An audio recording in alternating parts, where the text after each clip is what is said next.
Hi everyone, today I want to give you 5 tips for your finances slash budget. So I have my list here. I'm going to go down one by one. So the first is budget for the lowest possible income that you can make. So say for example, you have multiple streams of income. One is your 9 to 5, the second is a freelancing gig or whatever. So the 9 to 5 of your salary, you know for a fact what that amount should be. So say if it's 1,000 a month, 1,000 every 2 weeks or whatever is the least that you'll get, which is the 9 to 5, and then your freelancing money could be as low as 0 and as high as 2,000. When you're making your budget for say the year, you want to budget at that 1,000 that you're getting for the 9 to 5 because you know that the freelancing job you may make nothing or as high as 2,000.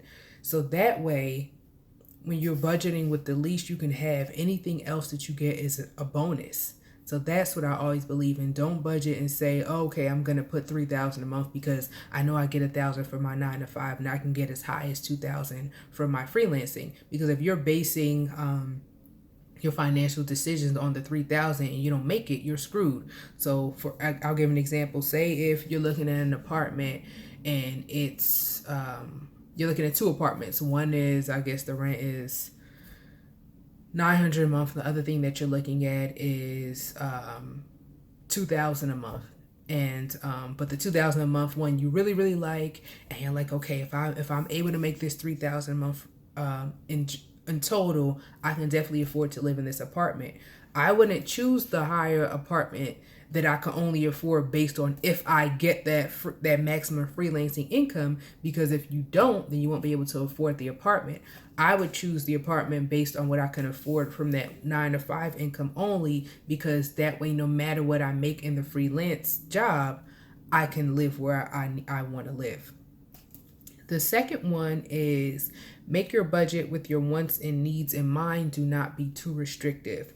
So, I think that a lot of times what makes people not want to budget is that they feel that they can't do anything. It's like, okay, well, if I make a budget, I can't eat out like I want to eat. I can't have cable. I can't have, you just feel like you can't do anything. I feel like, and the way I've always done my budget is I budget with the things I need. Okay, I know I want cable, even though for me that's not true. I don't have cable, but say if I know I want cable, if I know I want to buy a new pair of shoes every month, if I know that I need to go to this restaurant every Friday or whatever, you have go to brunch with your friends every Sunday. Make your budget with that in mind. It may give you less to spend in other areas, but you're being true to the things that you want to spend on. So say, for example, when me and my husband were saving for our wedding, we had a budget of how much we want to spend on the wedding, and then we also have our monthly budget of the things that we know we want to do. So we do like our date nights, and there were things that were important to us. So I'm like, with us still doing date nights, with us still doing XYZ, how much would it take us to save the X amount that we think that we need to have for a wedding? So I think for us it ended up being 18 months. But say we would have been able to save it in 9 months or something if we weren't doing those other things that were important to us. We were able to stick to our 18-month budget because we still included all the things that were important to us along the way. And so while we might have been able to save the money sooner if we cut out all those things, we probably wouldn't have actually saved it because we would have kept breaking our budget every month because it would have been too restrictive. So don't be too restrictive. Be realistic with what you need. And it may take you longer to reach other savings goals because there's less to spend, but you'll actually be able to meet those goals. So the third thing is accelerate debt payments. Always pay at least the minimum. Like, I know now they have those truth in lending disclosures where they tell you if you pay 8 cents a month as you've been doing, you're going to be paying us for 360 years. So definitely, I believe in accelerating the debt payments just to get it out the way. And if you can't, because say if you have your money tied up in other areas, at least please, at least pay the minimum, because that way your credit score is not being affected due to the debt.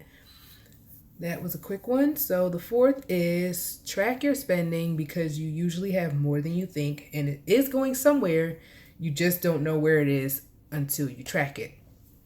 It was an eye opener for me when I went to my second accounting job because my boss at the time gave me a budget spreadsheet. She was saying how it really helped her manage her money, blah, blah, blah. So I said, okay, let me give it a try because I was trying to, at that time, just get my finances in order.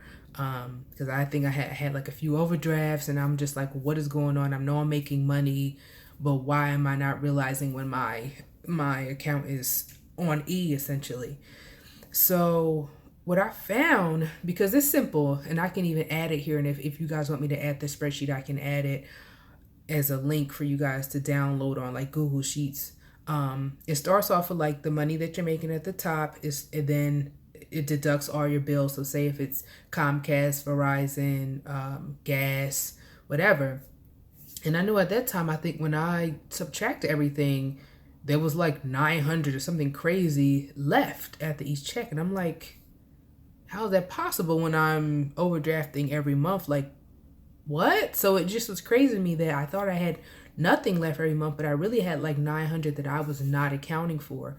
So what I did on that spreadsheet was I made other lists, like not lists, well, line items like savings, I don't know, shoes, hair. Like I just added different line items and allocated how much I wanted to spend on those things. And then in my savings goals, like I knew I wanted to go on vacation, so I had a vacation line. So I started to just make a line item for every dollar. So say if there was 2,000, I made sure that there was a line item of things going out, including savings, until it netted to zero. So that way, every penny of what I got was accounted for. So what I find, and especially when I shared that budget spreadsheet with other friends, they realized the same thing, that wow, I have 400 left over, I have 300, I have this extra 600. Like, you don't know that how much you actually have until you look at those numbers on paper. The last thing is, you don't need to make six figures to have a high credit score, to be able to live on your own, to be able to pay off high amounts of debt, to be able to travel. Like, you truly do not, excuse me, going in line with what I just said before. Once you track your spending, you find out that you can do a lot more than you thought. And now it may take more time. I think the issue that people have is that they want a goal and they want it in 5 months. You may not be able to afford a trip to Bora Bora and a new BMW and the new development apartment that they're making up the street. You may not be able to afford that all in 5 months, but you might be able to afford the trip to Bora Bora in 2019. You might be able to move out to that new apartment in 2021. You might be able to get that new BMW in 2022. Like, you'll find that you can do a lot with the current income that you have. And going back with what I said with number one about budgeting for the lowest possible income, as you get raises, as you get side hustles, as you get all these other things, once you have that budget in place, it's all a bonus. So you can do a lot with the income that you have. And that, I think, is my passion when it comes to helping people. It's not showing people how to make multiple streams of income, because if you have a job like mine, you're working 12 hours a day. There isn't time for another job. So what is important to me is, how do I make what I have already work? That's important. So I hope those 5 tips helped you all. Let me know if anything special or anything particular resonated with you. If there's anything that you want me to share, like that budget spreadsheet, or I can do a video on how I use it. If that'll be helpful, let me know. All right, until next time.